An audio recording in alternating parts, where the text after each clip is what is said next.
Good morning everyone. आज के class में हम अपने जो इलेक्ट्रिक करंट की पढ़ाई है उसको आगे बढ़ाएंगे और इलेक्ट्रिक करंट की पढ़ाई में हम यंत्रों के बारे में बात कर रहे थे। तो कल हमने व्हीटस्टोन सेतु और मीटर ब्रिज सेतु की बात की थी। आज हम पोटेंशियोमीटर यानी कि विभव मापी की बात करेंगे। तो आइए चलते हैं डिजिटल बोर्ड की ओर।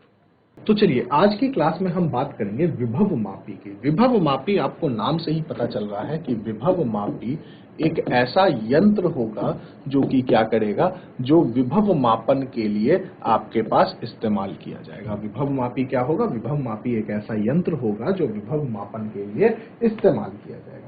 तो सबसे पहली बात जो आती है वह यह आती है कि विभव मापने के लिए हमारे पास पहले से एक यंत्र है जिसका नाम हम वोल्ट मीटर बोलते हैं। तो वोल्ट मीटर होने के बावजूद हमने विभव मापी क्यों बनाया? तो वोल्ट मीटर जो है वो वोल्ट मीटर बेसिकली हमारा विभव को मापता है, लेकिन विभव मापी हमारा नल डिफ्लेक्शन डिवाइस है। ये नल डिफ्लेक्शन डिवाइस है, नल डिफ्लेक्शन यंत्र है। नल डिफ्लेक्शन यंत्र कहने का मतलब यह होता है कि ये जो है यह धारा बहुत कम लेगा। जब यह क्या करेगा, जब यह कार्य करेगा तो जो धारा होगी वह धारा यह क्या करेगा, बहुत कम लेगा, जिसके कारण इसमें जो एरर होगी, जो त्रुटि होगी वो बहुत कम होगी। तो विभव मापी जो है वह त्रुटि कम देता है, एक नल डिफ्लेक्शन डिवाइस है। इसलिए हमारे पास वोल्ट मीटर होने के बावजूद भी हमने विभव मापी का इस्तेमाल किया। अब बात करते हैं कि विभव मापी जो है वह विभव मापी कैसे काम करता है, क्या सिद्धांत है विभव मापी का। तो यदि आप विभव मापी के सिद्धांत की बात करें तो विभव मापी में हम क्या करते हैं, हम सबसे पहले मानते हैं कि यदि देखिए हमें क्या नापना है, विभव मापना है। तो V इज इक्वल टू क्या होता है, I R होता है। यदि हम बात करें तो धारा जो है वह विभव मापी में समान रख लें तो V बराबर क्या होगा, I रो L बटे A। I बराबर रो एल बटे ए। तो यहां पर I जो है वह समान है, रो जो है वो कांस्टेंट है, आपको पता है, और क्षेत्रफल भी जो है वह क्या है, कांस्टेंट है। तो हम यहां से बोलते हैं कि V is proportional to L, मतलब विभव जो है वह लंबाई के क्या है, समानुपाती है। यही हमारा क्या है, यही हमारा विभव मापी का सिद्धांत है। यही हमारा क्या है, यही हमारा विभव मापी का सिद्धांत है। अब विभव मापी में जब आपको विभव मापना है तो विभव मापने के लिए आप क्या कर रहे हैं, आप लंबाई का मापन कर रहे हैं। लंबाई को माप करके आप क्या कर सकते हैं, विभव के बारे में बतला सकते हैं। तो देखते हैं कि आखिर यह जो विभव मापी है वह विभव मापी आखिर बनता कैसे है। यदि हम विभव मापी की बात करें तो विभव मापी में कैसे आपके पास चीजों को बनाया गया है। तो जनरली ऐसा देखा गया है कि विभव मापी में हमारे पास 4 तार होते हैं।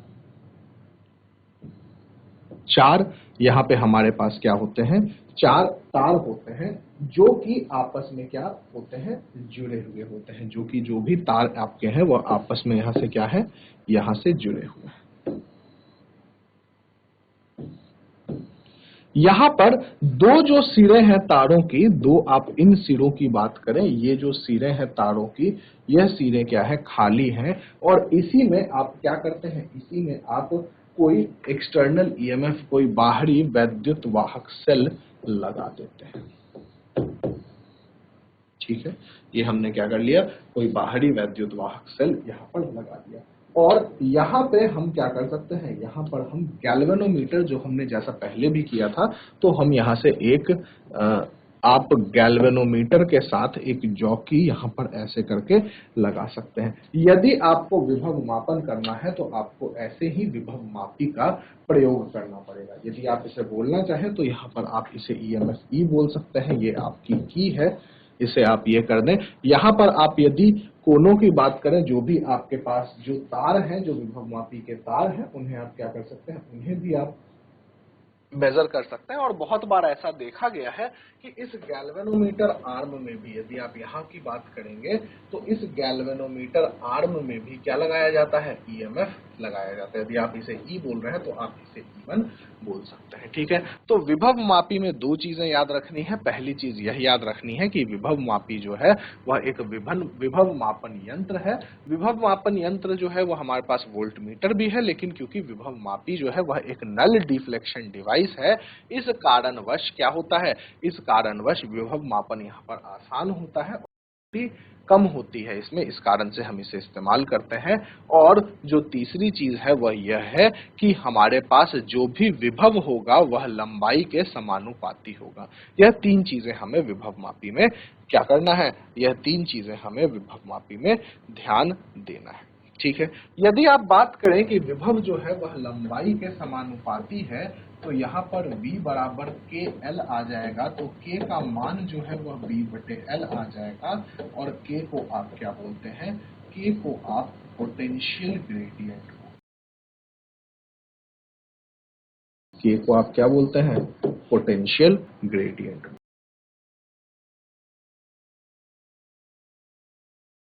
K को यहाँ पर हम पोटेंशियल ग्रेडियंट, तो K जो है वह आपका क्या है, विभव और लंबाई पर निर्भर करेगा। तो आपके पास अगर विभव मापी की बात करें तो विभव मापी में एक ही सूत्र है, V बराबर K गुने L। इसके अलावा यह जो सूत्र है, यह सूत्र मतलब इसके अलावा और कोई सूत्र हम इस्तेमाल नहीं करते हैं। हालांकि विभव मापी के जब हम अनुप्रयोग देखेंगे तो हम इसमें और आगे की बातें करेंगे।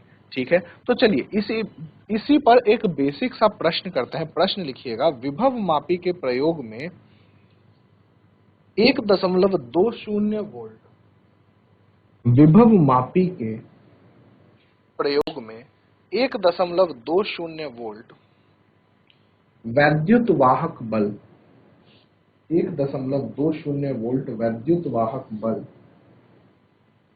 वाली एक सेल, वैद्युत वाहक बल वाली एक सेल इसके तार की 30 सेंटीमीटर लंबाई पर, इसके तार के 30 सेंटीमीटर लंबाई पर, इसके तार के 30 सेंटीमीटर लंबाई पर संतुलन देती है, संतुलन देती है, 30 सेंटीमीटर लंबाई पर संतुलन देती है।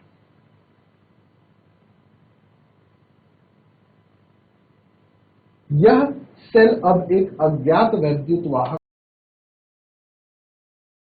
यह सेल अब एक अज्ञात वैद्युत वाहक बल, यह सेल अब एक अज्ञात वैद्युत वाहक बल से बदल दी जाती है, से बदल दी जाती है,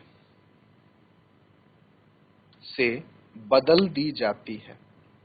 यदि यदि दोनों सेलों के, यदि दोनों सेलों के वैद्युत वाहक बलों का अनुपात, यदि दोनों सेलों के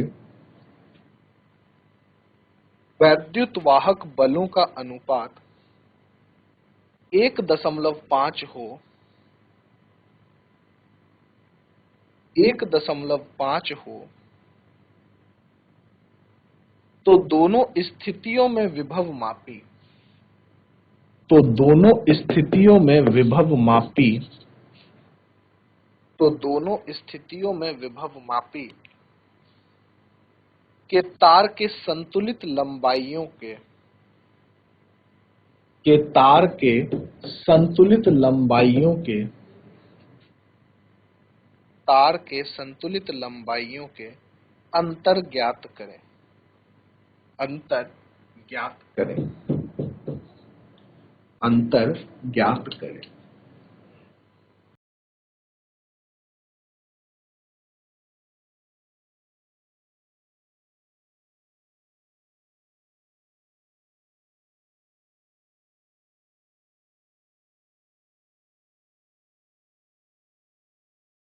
विभव मापी का एक ही सिद्धांत हमें पता है, V बराबर K गुने L। एक ही सूत्र हमें विभव मापी में पता है, V बराबर K गुने L या फिर E बराबर K गुने L। E बराबर K गुने L यदि आप लगाएंगे तो यहाँ पर हमारा क्या हो सकता है, कुछ सूत्र बन सकता है।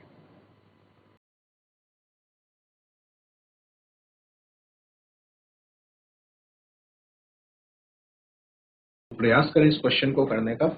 यदि किसी का उत्तर आए तो चैट के माध्यम से बताएं। आपको यहाँ पर देखिए क्या पूछा गया है। आपको यहाँ पर पूछा गया है कि संतुलित लंबाइयों में अंतर बतलाएं। तो संतुलित लंबाइयों में अंतर बतलाने का मतलब है कि आपको L1 माइनस L2 का मान बतलाना है। संतुलित लंबाइयों में अंतर का कहने का क्या मतलब है कि आपको क्या करना है, आपको L1 माइनस L2 का मान बतलाना है।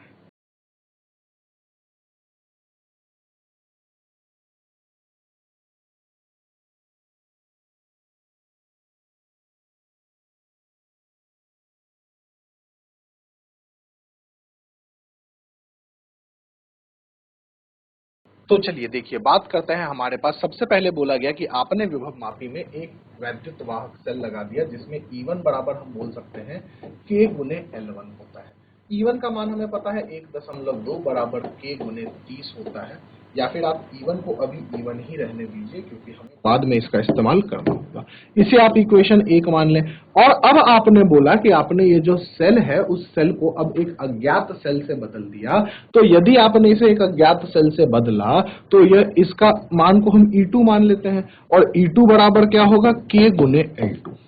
क्या होगा, E2 बराबर K गुने L2। K जो है वह समान रहेगा क्योंकि हमने विभव मापी में बदलाव नहीं किया है, हमने जो बाहरी सेल है उस सेल में बदलाव किया, और सेल में बदलाव के कारण K में कोई भी बदलाव नहीं आएगा। K में बदलाव तब आएगा जब आप विभव मापी के तारों को बदलें। तो यहां हमारे पास दो समीकरण आ गए। जिन दोनों समीकरण को आपस में भाग दे दें तो E1 बाई E2 का जो मान है वह आ जाएगा K गुने L1 बटे K गुने L2। K से K जो है वह कैंसिल हो गया। E1 बटे E2 का मान आपको पता है कितना है, 1.5। तो आप यहां से लिख सकते हैं 1.5 बराबर L1 का मान आपको 30 पता है, और L2 का मान जो है वह आपको कितना पता है, आपको L2 का मान यहां पर नहीं पता है। ठीक है, तो यदि आप यहां से अब L2 का मान निकालें तो L2 का मान यहां से कितना हो जाएगा, देखिए L2 का मान हो जाएगा 30 बटे 1.5, जो कि किसके बराबर होगा, जो कि 20 के बराबर होगा। तो देखिए L1 का मान आपके पास कितना है, 30 है, और L2 का मान आपके पास कितना है, 20 है। तो आपको L1 माइनस L2 का मान निकालना है। तो आप 30 माइनस 20 मतलब 10 निकालेंगे।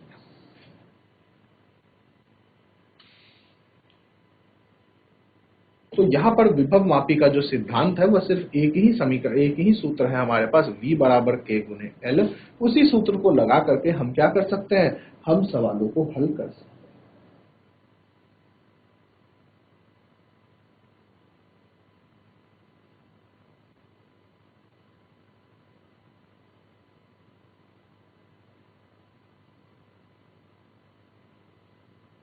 यहाँ पर देखिए विभव मापी जो है वो विभव मापी एक ऐसा यंत्र है जो कि विभव को मापेगा, लेकिन विभव मापी का हम कुछ और भी अनुप्रयोग कर सकते हैं, कुछ एप्लीकेशंस हम कर सकते हैं।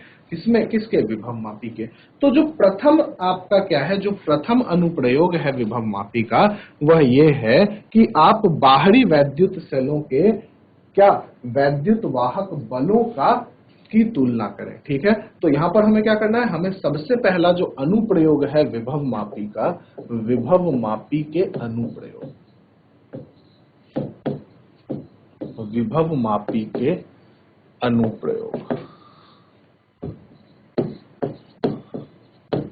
विभव मापी के अनुप्रयोग।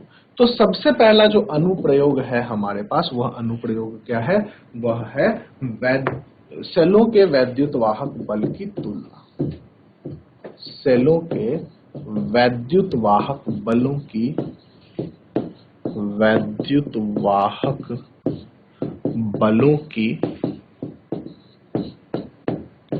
तुलना।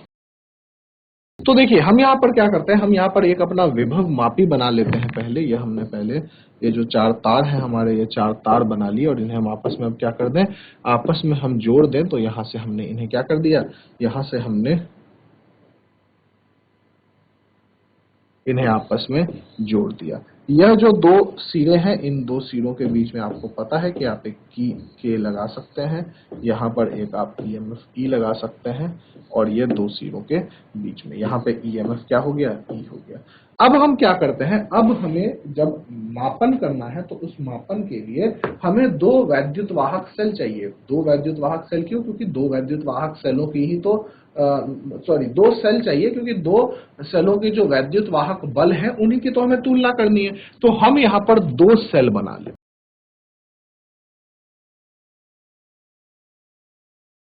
हम यहां पर क्या कर रहे हैं, हम यहां पर दो सेल बना ले रहे हैं। देखिए, एक सेल यह बन गया और एक सेल हमारा यह, ठीक है। दोनों के आगे हम एक चाबी लगा दें, जिससे कि हम जिस सेल को चाहे उस सेल का प्रयोग अपने हिसाब से कर सकते हैं, ठीक है। और यदि आपने यहाँ पर क्या किया, इन दो सेलों को ले लिया, तो इसको आपको क्या करना है, इसको आपको एक क्या चाहिए, एक आपकी संतुलित लंबाई निकालनी होगी। तो संतुलित लंबाई निकालने के लिए आप यहां से इसे क्या कर देंगे, आप यहां से इसे किसी जॉकी में कनेक्ट कर देंगे। इसे आप E1 बोलेंगे और इसे आप क्या बोलेंगे, E2 बोलेंगे, ठीक है। तो देखिए यहां पर क्या होगा, यहां पर हमारे पास दो चाबियां बनी है, एक चाबी यहां पर है और एक चाबी यहां पर है। तो आप जब भी जिस ईएमएफ, जिस सेल की बात करना चाहेंगे, उस चाबी को ऑन कर देंगे। मान लीजिए कि हमने यहाँ पर चाबी मतलब आप स्विच समझ लीजिए कि आप स्विच को क्या कर देंगे, ऑन कर देंगे। मान लीजिए हमने E1 को पहले क्या कर दिया, हमने पहले E1 को ऑन कर दिया। तो जैसे ही हमने E1 को ऑन किया, तो ये जो वैद्युत वाहक, जो भी आपके वैद्युत वाहक बल है, वो आपको पता है कि विभव मापी में E1 बराबर K गुने L1 होगा। मान लेते हैं कि जब हमने स्विच को E1 के लिए ऑन किया, तो E1 के लिए जब हमने ऑन किया तो लंबाई जो है, संतुलन लंबाई क्या हो गई, वह L1 हो गई। और ठीक उसी तरीके से जब आपने बाद में क्या किया, जब आपने बाद में E2 को ऑन किया, जब आपने बाद में क्या कर लिया, यहाँ पे E2 को ऑन कर दिया, तो मान लेते हैं जो संतुलन लंबाई है, वह संतुलन लंबाई बदल कर क्या बन गई, L2 बन गई। तो यहां पर आपने एक बार E1 को ऑन किया, तो आपके पास सूत्र आया E1 बराबर K गुने L1, और E2 को ऑन किया तो E2 बराबर क्या आया, K गुने L2। L1 और L2 देखिए, K का अगर हम यहां देखें तो E1 by E2 is equal to क्या आ जाएगा, L1 बाई L2 आ जाएगा। अब यदि आप ध्यान दें तो L1 और L2 जो है वह संतुलन लंबाई है, और यह संतुलन लंबाई जो है वह हम कैलकुलेट कर सकते हैं, वह हम आराम से माप सकते हैं कि संतुलन लंबाई कितनी है। तो E1 और E2 के आपस में क्या हो गई, तुलना हो गई। मान लीजिए कि L1 अपॉन L2 क्या हो गया, 1 आ गया।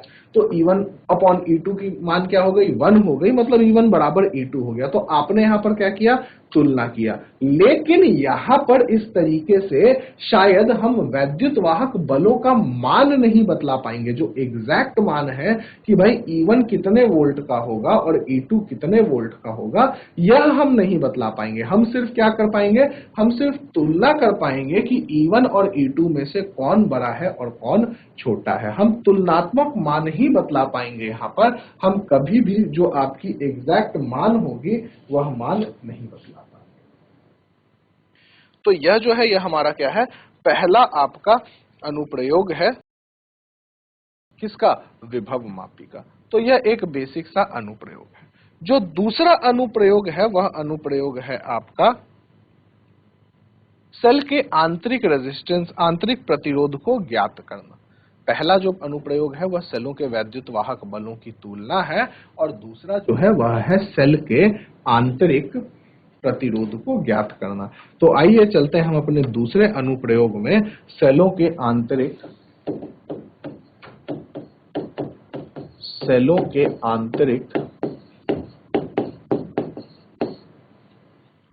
प्रतिरोध को ज्ञात करना, प्रतिरोध को ज्ञात करना, ठीक है।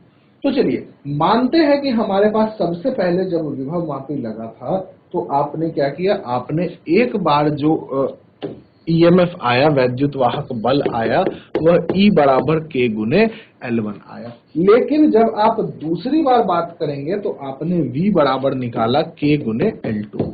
ठीक है। यदि आप E बटे V कर दें तो यह हो जाएगा L1 बटे L2 और E का जो मान होगा वह होगा आपका कुल, जो E का मान होगा वह E का मान क्या होता है, संपूर्ण आपके प्रतिरोध के बराबर होता है। तो आप E को क्या लिख सकते हैं, आई आर प्लस आर, और V बराबर क्या होगा, आई आर। I से R का मान जो है वह कैंसिल हो जाएगा, तो यह L1 बाई L2 के बराबर है।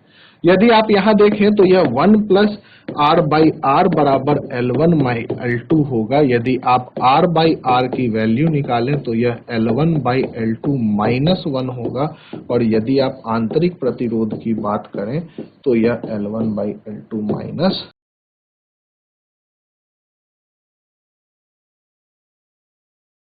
तो यहां पर हमने क्या किया, यहां पर हमने आंतरिक प्रतिरोध, जो किसी सेल का आंतरिक प्रतिरोध है, वह आंतरिक प्रतिरोध निकाल लिया। एक बार हमने कुल जो वैद्युत वाहक बल है E वह लिया, और दूसरी बार हमने क्या लिया, हमने दो सिरों के बीच जो विभवांतर V है वह विभवांतर V लिया। दोनों के कारण ही आपके पास जो संतुलन लंबाई है वह संतुलन लंबाई क्या होगी, वह संतुलन लंबाई अलग होगी। पहली बार जो वैद्युत वाहक बल लगा उसकी संतुलन लंबाई L1 होगी, और दूसरी बार जो आपकी विभव लगा वह उसके लिए संतुलन लंबाई L2 होगी।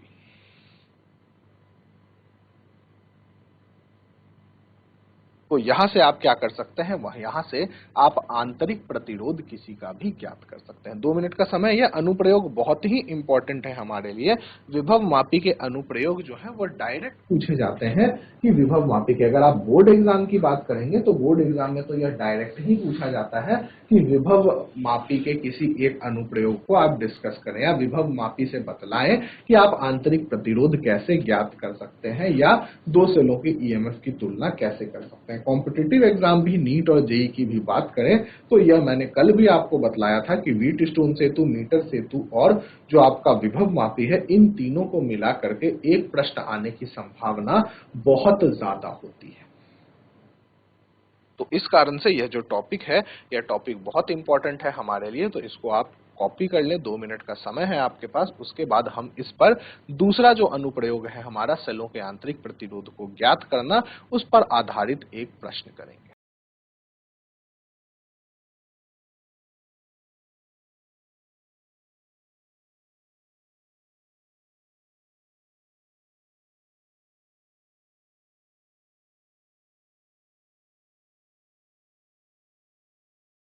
चलिए, तो हम प्रश्न लिखते हैं। एक सेल एक विभव मापी के तार की 85 सेंटीमीटर लंबाई पर संतुलन बिंदु देती है।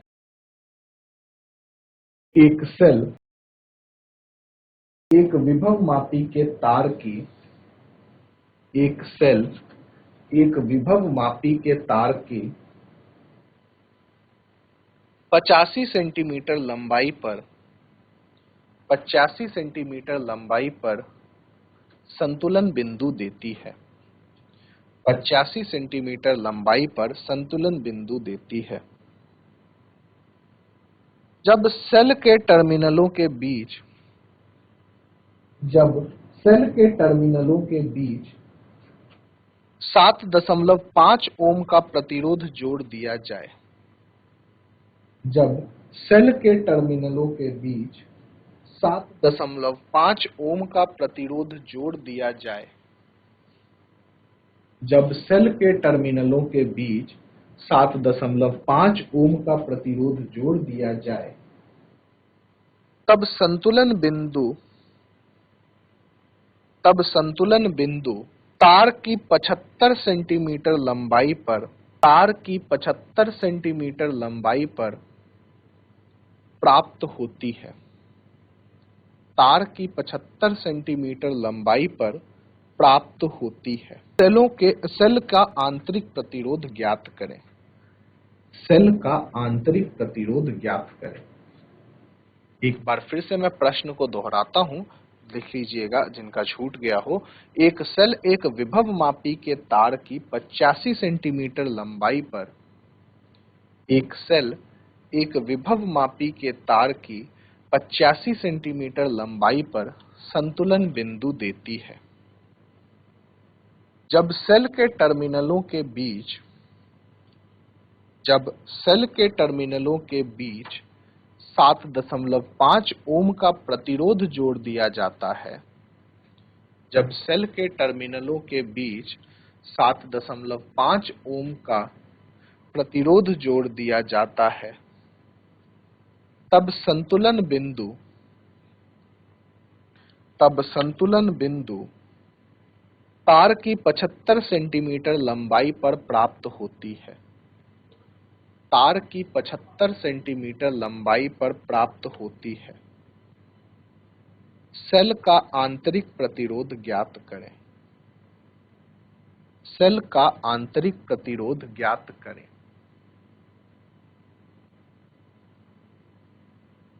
दो मिनट का समय है आपके पास इस प्रश्न को करने के लिए। यदि किसी का उत्तर आए तो चैट के माध्यम से बतलाएं।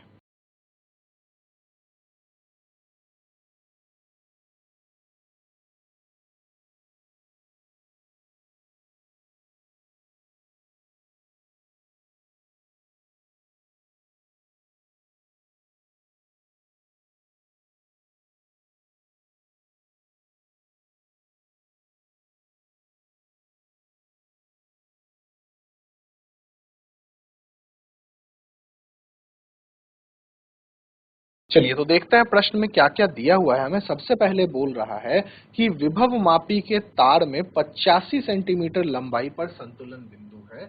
मतलब L1 का मान हमें दिया हुआ है 85 सेंटीमीटर। इसके बाद आपको बोला गया है कि यदि टर्मिनलों के बीच 7.5 ओम, मतलब जो आपका कैपिटल आर है, बाहरी प्रतिरोध है, वह 7.5 ओम दिया गया है, तब आपकी जो संतुलन बिंदु है वह संतुलन बिंदु 85 से बदल करके 75 हो जा रही है। तो आपको L2 का मान दिया हुआ है 75।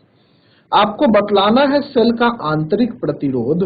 तो आंतरिक प्रतिरोध बतलाने के लिए हमने अभी अभी सूत्र किया है, पीछे आप देख सकते हैं। आंतरिक प्रतिरोध क्या है? कैपिटल आर गुने L1 बाई L2 माइनस 1। तो आप यदि यह क्या लगा दें, यह सूत्र लगा दें L1 बटे L2 माइनस 1, तो आइए कैलकुलेट करते हैं। यह 7.5 ओम है, यह आपका 85 बटे 75 माइनस 1 है। इसको यदि आप सॉल्व करेंगे तो यह आपका 75 बटे 10 गुने 85 माइनस 75, ये तो हमने एलसीएम ले लिया, बटे 75। 75 से 75 कैंसिल हो गया और यह 85 माइनस 75 10 होगा, तो यह कुल जो बचा वह 1 ओम बचा। तो सेल की जो आंतरिक प्रतिरोध का मान वह 1 ओम मान आया। तो विभव मापी में पहला जो हमने सूत्र पढ़ा है वह पहला सूत्र हमारा, पहले आप इसे कॉपी कर लें।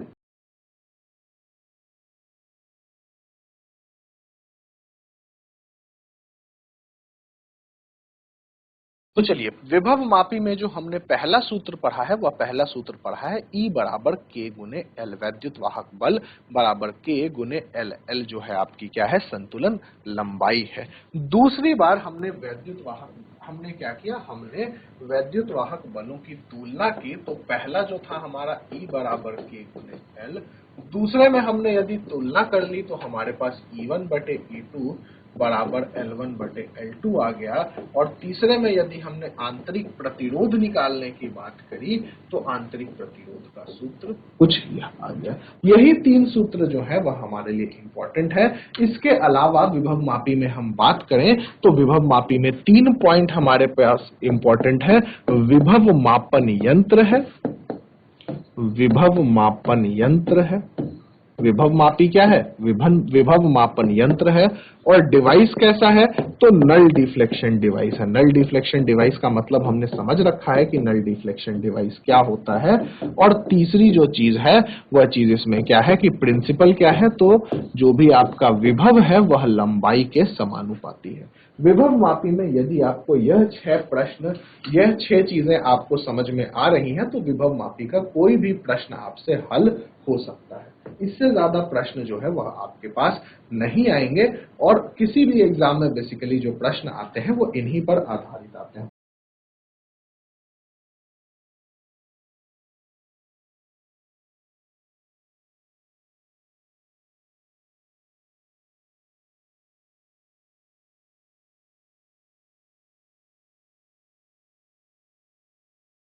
चलिए, तो यदि यह हो गया तो हम एक प्रश्न देखते हैं जो AIEEE 2003 में आया था। AIEEE बेसिकली जो पेपर है वो पेपर आपका अब JEE मेन के लेवल का होता है।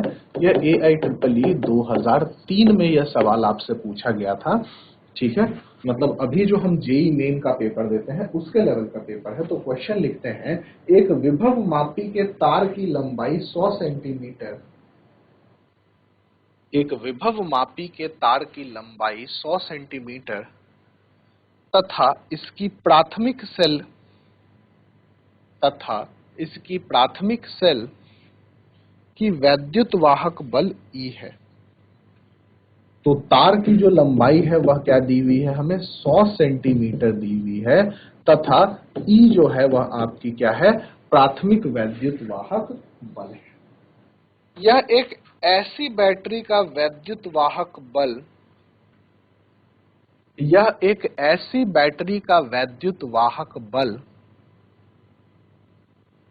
ज्ञात करने के लिए प्रयुक्त किया जाता है। यह एक ऐसी बैटरी का वैद्युत वाहक बल ज्ञात करने के लिए प्रयुक्त किया जाता है जिसका आंतरिक प्रतिरोध 0.5 ओम है। जिसका आंतरिक प्रतिरोध 0.5 ओम है। यदि तार पर संतुलन बिंदु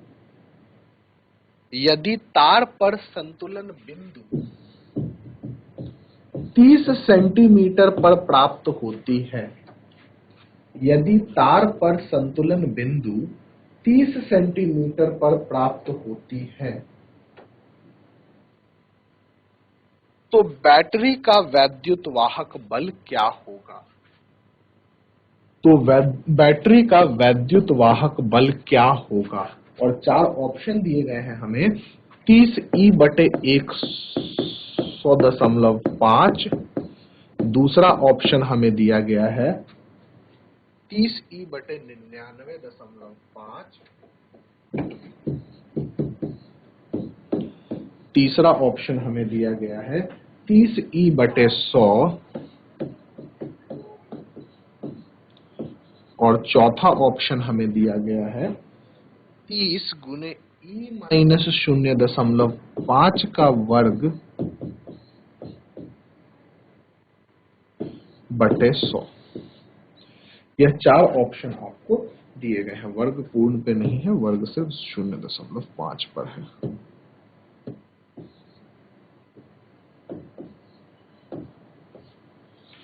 तो प्रयास कीजिए, 2 मिनट का समय है आपके पास इस प्रश्न को हल करने का। इसे यदि आप हल करते हैं फिर हम आगे बढ़ेंगे।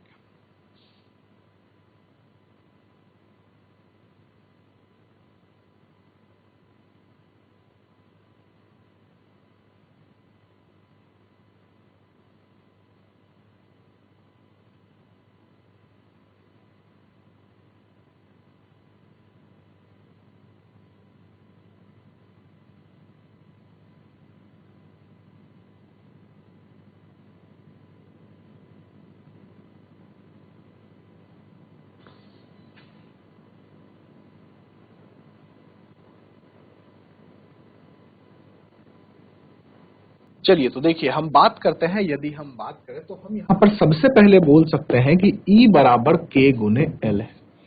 ठीक है, E बराबर K गुने L है और L का मान हमें दिया हुआ है 100। तो E बराबर K गुने 100 है और विभव मापी में एक चीज नहीं बदलती है, वो है K। तो हमने यहाँ पर K का मान निकाल लिया E/100। ठीक है, यदि आपको फिर E' निकालना है तो ध्यान दीजिएगा, E1 बोल देते हैं, जो हम क्यों L1 है तो E1 क्या होगा, K गुने L1 और K का मान कितना है, E/100 गुने L1 का मान आपको पता है 30। तो यह कितना हो गया, यह हो गया 30E/100 और 30E/100 जो है वह ऑप्शन सी करेक्ट है। तो ऑप्शन सी आपका क्या है, सही। यहाँ पर आंतरिक प्रतिरोध की कोई खास जरूरत हमें नहीं थी। यहाँ पर यदि आप बात करेंगे तो आंतरिक प्रतिरोध की कोई खास जरूरत हमें नहीं थी।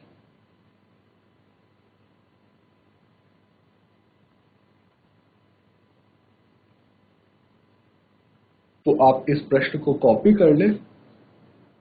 फिर हम अपने अगले प्रश्न पर बढ़ते हैं। चलिए हम अगला प्रश्न करते हैं अपना। यह हमारा प्रश्न आया हुआ है आपके पास जेईई एडवांस 2014, जेईई एडवांस 2014 में यह प्रश्न हमारे पास आया है। विभव मापी का प्रश्न है। करते हैं इसे। प्रश्न लिखिएगा, एक विभव मापी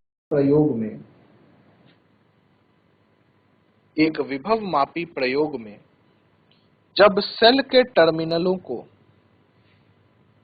एक विभव मापी प्रयोग में जब सेल के टर्मिनलों को एक विभव मापी प्रयोग में जब सेल के टर्मिनलों को एक विभव मापी प्रयोग जब सेल के टर्मिनलों को विभव मापी के 52 सेंटीमीटर तार से जोड़ा जाता है। विभव मापी के 52 सेंटीमीटर तार से जोड़ा जाता है। विभव मापी के 52 सेंटीमीटर तार से जोड़ा जाता है। तब गैल्वेनोमीटर में धारा नहीं गुजरती है। तब गैल्वेनोमीटर में धारा नहीं गुजरती है। तब गैल्वेनोमीटर में धारा नहीं गुजरती है।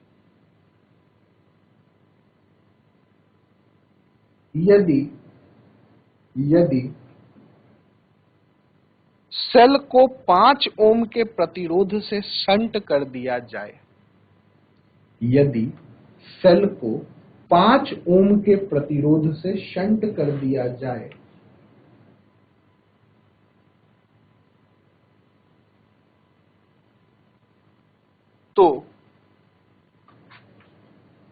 तो सेल के टर्मिनलों को 40 सेंटीमीटर तार से जोड़ने पर सेल के टर्मिनलों को 40 सेंटीमीटर तार से जोड़ने पर 40 सेंटीमीटर तार से जोड़ने पर संतुलन मिलता है। संतुलन मिलता है। सेल का आंतरिक प्रतिरोध ज्ञात करें।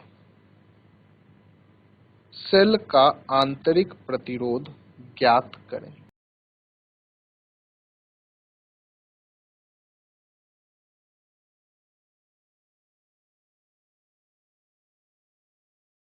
सेल का आंतरिक प्रतिरोध ज्ञात करें।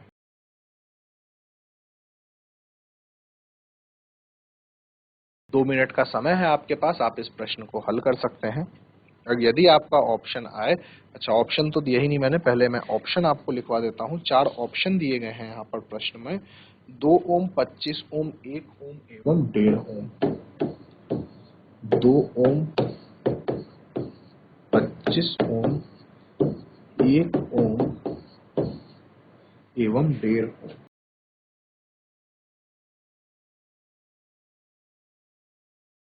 का समय है। यदि आपके पास उत्तर आ जाए तो आप चैट के माध्यम से उत्तर बतला सकते हैं।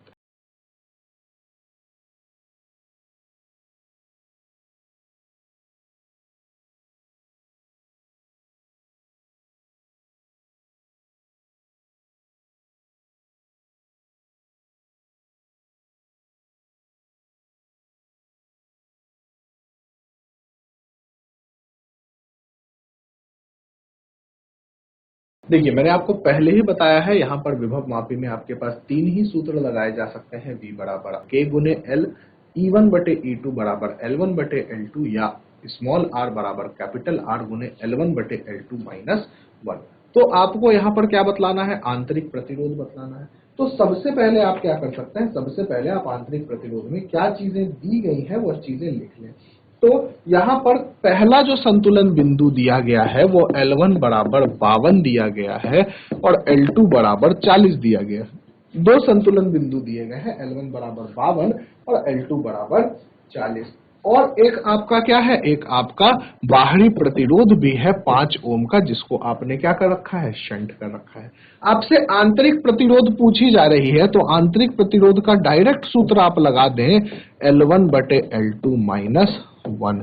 यहाँ R का मान रखें 5, L1 का मान है 52 बटे 40 माइनस 1। यदि आप इसे हल करें तो यह आएगा 12 बटे 40, जो कि यहां से क्या आ जाएगा 8, और 8 बटे 12 को 3 और 2, 3 बटे 2 मतलब 1.5 ओम। तो देखिए जेई एडवांस में 2014 में यह सवाल पूछा गया है। जेई एडवांस जो कि सबसे कठिन एग्जाम माना जाता है, जिस लेवल पर आप पढ़ाई कर रहे हैं, जेई एडवांस से कठिन एग्जाम कोई भी नहीं आता है, सबसे कठिन फिजिक्स उसमें आती है।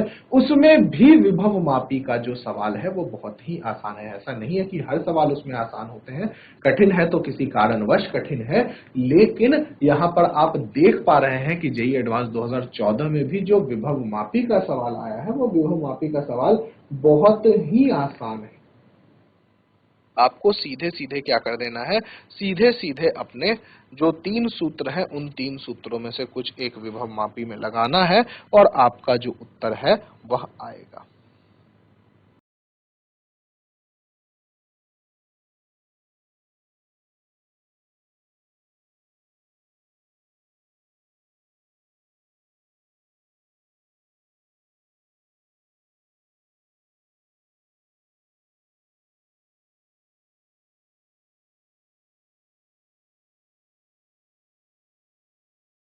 तो विभव मापी का यदि प्रश्न आ रहा है तो वह आसान ही प्रश्न होगा। प्रश्न कहीं भी आए, या तो आपके बोर्ड एग्जाम में आए या फिर आपके नीट या जेई में आए, प्रश्न जो है वह आसान ही होगा। ठीक है, तो यह 2014 जेई एडवांस का हमने एक प्रश्न देखा था। अब चलिए हम कुछ प्रश्न देखते हैं, क्योंकि हमने मीटर सेतु भी पढ़ रखा है कल के क्लास में, तो हम यह भी देख लेते हैं कि मीटर सेतु से जो कॉम्पिटिटिव एग्जाम है वह एग्जाम कैसा प्रश्न पूछ रहे हैं। तो हम देख रहे हैं आपके पास अभी एक प्रश्न जो कि AIEEE 2006 में पूछा गया था। हालांकि अब जो जेई मेंस होता है उसके लेवल का AIEEE को माना जाता है। तो यह प्रश्न जो है वो प्रश्न देखते हैं। सबसे पहले हमारे पास यहाँ पर कुछ ऐसा फिगर दिया गया है, 5, 10 और 20 ओम का, और उसके बाद यहाँ एक 10 ओम का प्रतिरोध और लगाया गया है, और यहाँ एक 10 ओम का प्रतिरोध और लगाया गया है। यहाँ पे आपने एक EMF, एक सेल और लगा दिया है, जिसकी जो वैद्युत वाहक बल है वह 5 वोल्ट है। आपसे पूछा जा रहा है जो धारा I बहेगी वह धारा I किसके बराबर होगी। जो धारा I है वह धारा I किसके बराबर। तो यह ऐसा प्रश्न हो सकता है कि शायद हमने हूबहू यही प्रश्न कर रखा हो, बट ऐसा प्रश्न हमने पहले कर रखा है।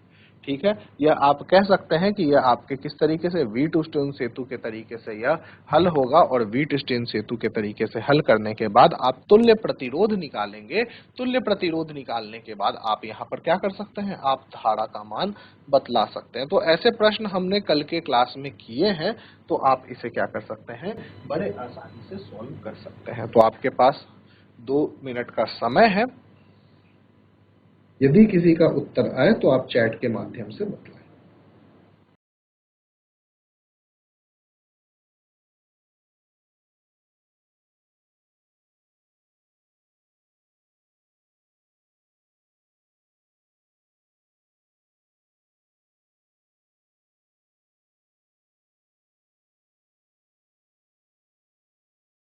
सबसे पहले प्रयास करें कि हम तुल्य प्रतिरोध निकालें। तुल्य प्रतिरोध यदि आपने निकाल लिया है तो आप धारा का भी मान बतला सकते हैं। तुल्य प्रतिरोध निकालने के लिए यहाँ पर हम व्हीटस्टोन सेतु, क्योंकि हमने व्हीटस्टोन सेतु पढ़ रखा है तो हमें दिख रहा है, मतलब मुझे तो दिख ही रहा है यहाँ पर कि यह व्हीटस्टोन सेतु के तरीके से हल किया जाएगा। तो आप इसे व्हीटस्टोन सेतु के तरीके से हल कर सकते हैं।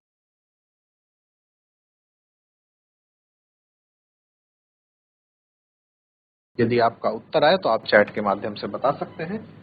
आइए देखते हैं इस सवाल को कैसे हल किया जाएगा। यहाँ पर हमारे पास 4 बिंदु हैं A, B, C एवं D। तो A, B, C और D को यदि हम बना दें तो यह हमारा A, यह हमारा B, यह हमारा C और यह हमारा D। तो A और B के बीच में यदि आप देखें तो यहाँ पर एक 5 ओम का प्रतिरोध है। B और C के बीच में यदि आप देखें तो यहाँ पर एक 10 ओम का प्रतिरोध है। A और C के बीच में यदि आप देखें तो यहाँ पर आपके पास एक 10 ओम का प्रतिरोध है।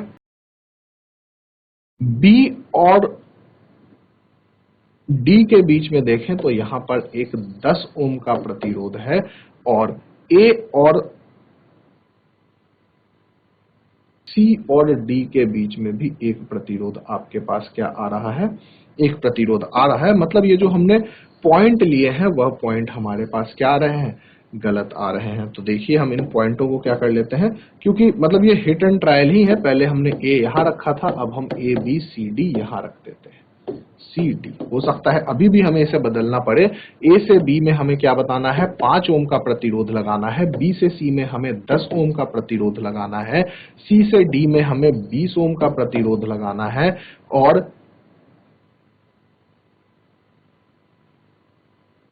A B B C C D यह 3 हो गया। A से C में हमें 10 ओम का प्रतिरोध लगाना है और B से D में हमें फिर 10 ओम का प्रतिरोध लगाना है। मतलब अगर हम इसे बनाएं तो यह हमारे पास बाहर से 10 ओम का प्रतिरोध होगा। मतलब अभी भी हमारे पास A और C अपोजिट होने चाहिए, A और C बगल में होने चाहिए, B और D अपोजिट होने चाहिए। मतलब इस समीकरण को आप यदि देखें तो यह समीकरण जो है वह आपका हल नहीं हो पा रहा है। एक बार मैं फिर से प्रतिरोध देख लेता हूं कि प्रतिरोध क्या दिए गए हैं यहाँ पर।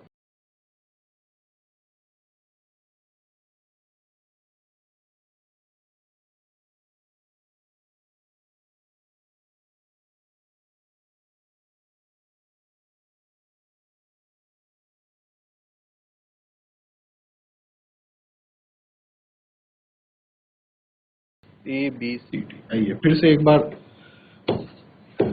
यहाँ पर हमने A बनाया। अब A से जो है हमारे पास एक तो 5 ओम का प्रतिरोध आ रहा है और एक हमारे पास 10 ओम का प्रतिरोध आ रहा है। ठीक है, यदि हम इसे देखें तो यह हमारा 5 ओम का प्रतिरोध जो है वह B के पास जा रहा है और 10 ओम का जो प्रतिरोध है वह C के पास जा रहा है। यदि हम C से बात करें तो C से B के बीच में एक प्रतिरोध चला जा रहा है 10 ओम का और C से D के तरफ एक प्रतिरोध चला जा रहा है आपके पास 20 ओम का। और यहाँ पर B से D की यदि हम बात करें तो यहाँ पर हमारे पास एक और प्रतिरोध आ रहा है 10 ओम का। तो यहाँ पर जो वीटस्टोन सेतु होगा वह वीटस्टोन सेतु इस तरीके से बनेगा। अब आप देख पा रहे हैं कि जो AB बटे BD है वही AC बटे DC है। मतलब 5 बटे 10 जो है वह बराबर आ रहा है 10 बटे 20 के। तो यह जो प्रतिरोध है यह प्रतिरोध आपका काम नहीं आएगा। यदि यह प्रतिरोध काम नहीं आ रहा है तो आपके पास क्या है, आपके पास अब 2 समांतर ये है, एक यह 15 है और एक यह 30 है। और 15 और 30 को यदि आप क्या करें, योग कर दें तो यह आपके पास क्या आ जाएगा, 10 ओम आ जाएगा। तो तुल्य प्रतिरोध क्या हो गया, 10 ओम हो गया। और यदि आपको तुल्य प्रतिरोध यहाँ पर 10 ओम पता चल पा रहा है तो आप V बराबर आई आर लगाएंगे तो आपके पास 5 बराबर I गुने 10, तो जो आपके पास I का मान आएगा वह 0.5 एम्पियर आएगा। ठीक है, वीटस्टोन सेतु बनाते समय आपको थोड़ी बहुत हिट एंड ट्रायल करनी पड़ती है। जैसे कि अभी आपने देखा कि हम ही से 2 बार हिट एंड ट्रायल करने के बाद तीसरी बार हमने जो सर्किट लिया वह सर्किट सही लिया। तो वीटस्टोन ब्रिज में कभी कभी वीटस्टोन ब्रिज की सर्किट बनाने में हमें ऐसा करना पड़ता है। तो यह जो क्वेश्चन है यह AIEEE 2006 में आया था। फिलहाल की बात करें तो जेईई मेंस के लेवल का यह प्रश्न है और ऐसे प्रश्न हमने क्लास में पहले कर रखे हैं, तो इसमें ज्यादा दिक्कत नहीं होनी चाहिए।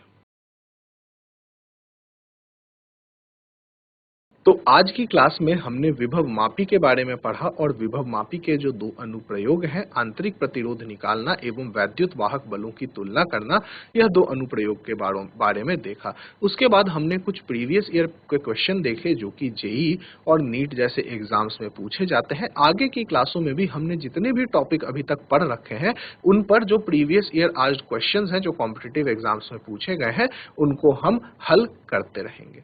आज की क्लास में बस इतना ही।